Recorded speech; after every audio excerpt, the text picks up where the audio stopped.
Hey Gemini, Sun, Moon, Rising, and Venus. This is your general tarot reading for September with a bonus oracle message from Spirit.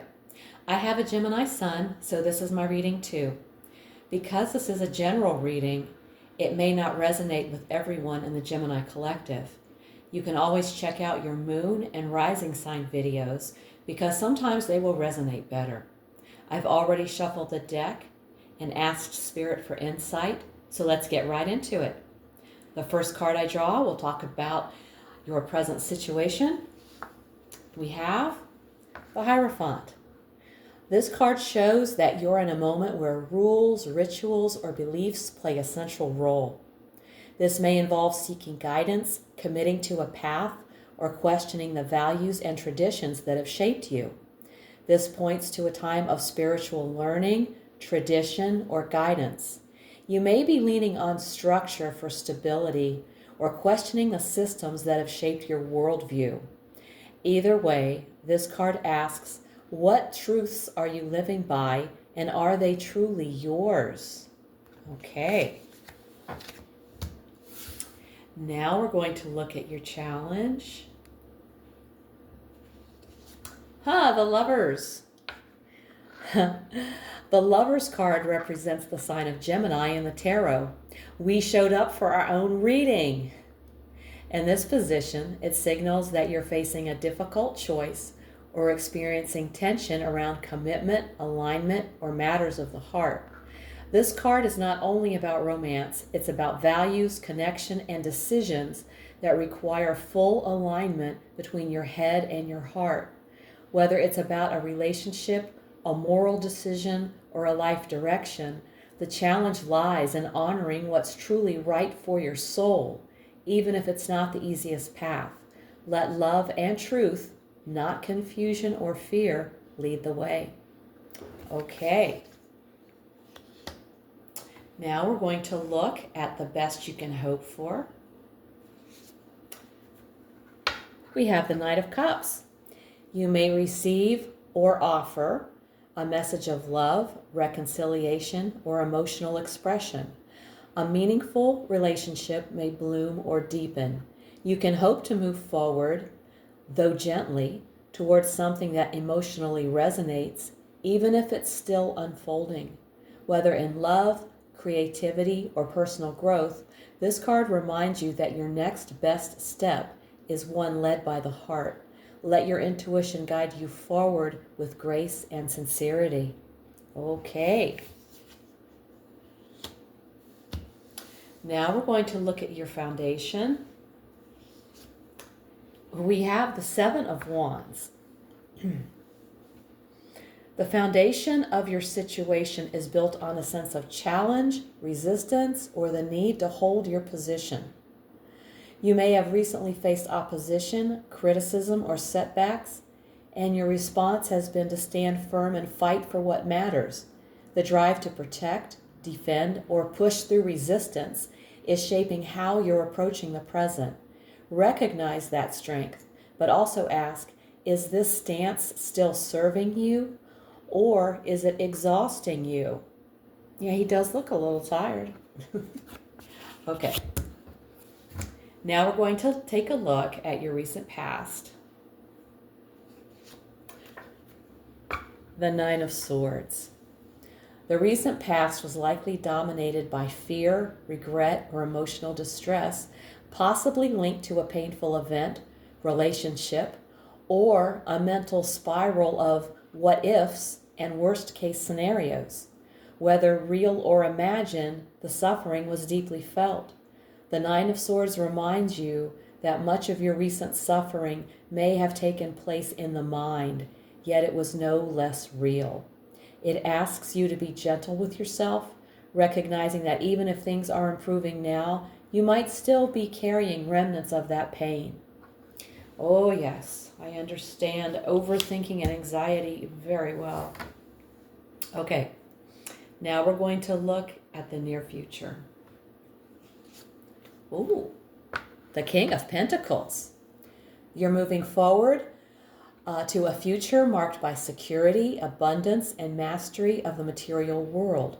Whether it's a new job, financial improvement, or a sense of personal confidence, you're about to feel more in control and empowered in practical ways.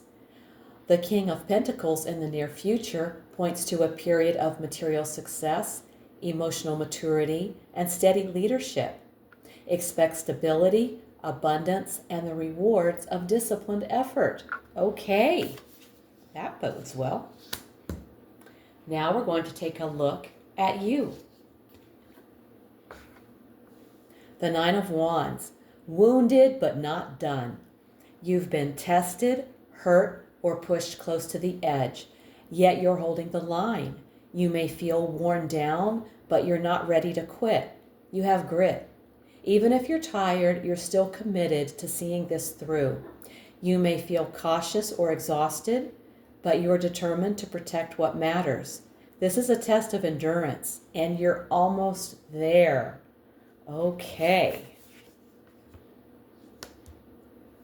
Now let's take a look at your environment.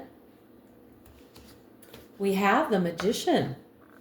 There's high creative or manifesting energy around you. The environment supports initiative, communication, and the blending of your talents to make things happen. You're in a power-charged atmosphere filled with tools, people, and opportunities that can help you turn ideas into reality. The key is recognizing your own influence and using your resources wisely. The magic is around you, but it's activated when you step into your power. Good advice. Okay, now let's look at your hopes and fears. The Ace of Swords. You're hoping for a clear answer, a moment of insight, or a powerful new beginning based on truth. At the same time, you may fear that this clarity could cut deep, force a confrontation, or lead to a painful but necessary shift. It's the double-edged sword. You want to see clearly, but part of you is afraid of what you'll find. Trust that truth, even when sharp, is ultimately freeing. It is, but it can be painful. Okay, now we've arrived at the outcome. All right, we have the Ten of Pentacles. This card suggests that your situation is heading toward a solid, enduring outcome, something that brings both material and emotional security. The Ten of Pentacles in the outcome position foretells a future of abundance, security, and fulfillment that stands the test of time. Whether you're creating wealth, building a family, or leaving a legacy, this card promises lasting rewards for your commitment, effort, and vision. You're not just building for now, you're building for the future. Okay. Well, that looks great. Now we're going to take an oracle message, a message from Spirit to the Gemini Collective. And we have balance. Oh, there we go. Okay. Centered energy, self-care. You're entering a time of greater stability, where scattered energy, overwhelm, or imbalance is being replaced by centeredness and clarity. This card invites you to reassess your time, habits, and emotional priorities, making self-care and inner peace a daily practice. As you return to balance, you create space for grounded, long-term well-being. Here is an affirmation that goes with the card. I balance my time and my priorities. It's safe and soul-honoring for me to care for myself. I will include that affirmation in the description box below this video. Okay, good advice. Thank you, Spirit. Gemini, this reading reflects a deep inner shift from past mental distress and spiritual questioning to a future of stability, alignment, and lasting success. You've been through a lot emotionally and mentally, but your persistence, passion, and strength are setting the stage for real, tangible rewards.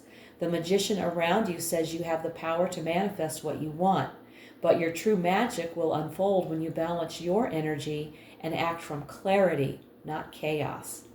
The truth may challenge you, but it will also liberate you. Trust yourself. You're not just surviving anymore, you're building something lasting.